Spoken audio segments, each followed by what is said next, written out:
भारत में नदियों को मां का दर्जा दिया गया है।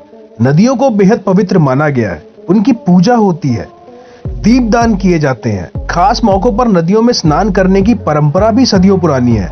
पूजा पाठ, शुभ कार्यों में पवित्र नदियों के जल का खास तौर पर उपयोग किया जाता है। कुल मिलाकर हमारे यहाँ नदियाँ केवल लाइफलाइन नहीं, बल्कि उनका बड़ा धार्मिक महत्व भी है।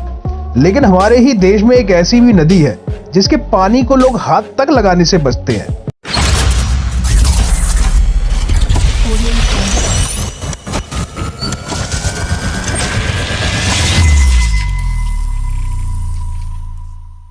उस नदी का नाम है कर्मनाशा।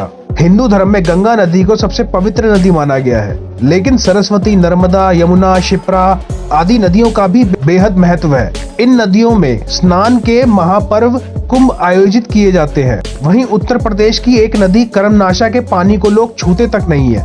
कर्मनाशा दो शब्दों से बना है, पहला कर्म और दूसरा नाशा। माना जाता है कर्मनाशा नदी का पानी छूने से काम बिगड़ जाते हैं और अच्छे कर्म भी मिट्टी में मिल जाते हैं। इसीलिए लोग इस नदी के पानी को छूते ही नहीं है, ना ही किसी भी काम में उपयोग में लाते हैं। कर्मनाशा नदी बिहार और उत्तर प्रदेश में बहती है। इस नदी का अधिकांश हिस्सा यूपी में ही आता है। यूपी में ये सोनभद्र, चंदौली, वाराणसी और गाजीपुर से होकर बहती है और बक्सर के पास गंगा में मिल जाती है। मान्यता है कि जब इस नदी के आसपास पीने के पानी का इंतजाम नहीं था, तब लोग फल खाकर गुजारा कर लेते थे, लेकिन इस नदी का पानी उपयोग में नहीं लाते थे, जबकि कर्मनाशा नदी आखिर में जाकर गंगा में ही मिलती है। पौराणिक कथाओं के अनुसार राजा हरिश्चंद्र के पिता सत्यव्रत ने एक बार अपने गुरु वशिष्ठ से सशरीर स्वर्ग जाने की इच्छा जताई, लेकिन गुरु ने इनकार कर दिया। फिर राजा सत्यव्रत ने गुरु विश्वामित्र से भी यही आग्रह किया। वशिष्ठ से शत्रुता के कारण विश्वामित्र ने अपने तप के बल पर सत्यव्रत को सशरीर स्वर्ग में भेज दिया। इसे देखकर इंद्रदेव क्रोधित हो गए और राजा का सिर नीचे की ओर करके धरती पर भेज दिया।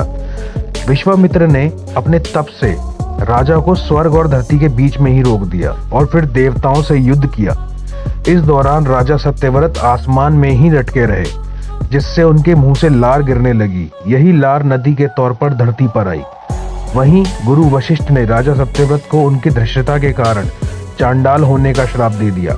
माना जाता है कि लार से नदी बनने और राजा को मिले श्राप के कारण इस नदी को श्रापित माना जाता है। तो कैसी लगी आज की वीडियो? आशा करता हूँ कि आपको वीडियो अच्छी लगी होगी। अगर वीडियो अच्छी लगी है तो प्लीज एक लाइक, आपका एक प्रेशियस कमेंट और हमारी वीडियो को शेयर जरूर कर दीजिए। और जो लोग नए हैं चैनल पे, वो चैनल को सब्सक्राइब भी कर दीजिए।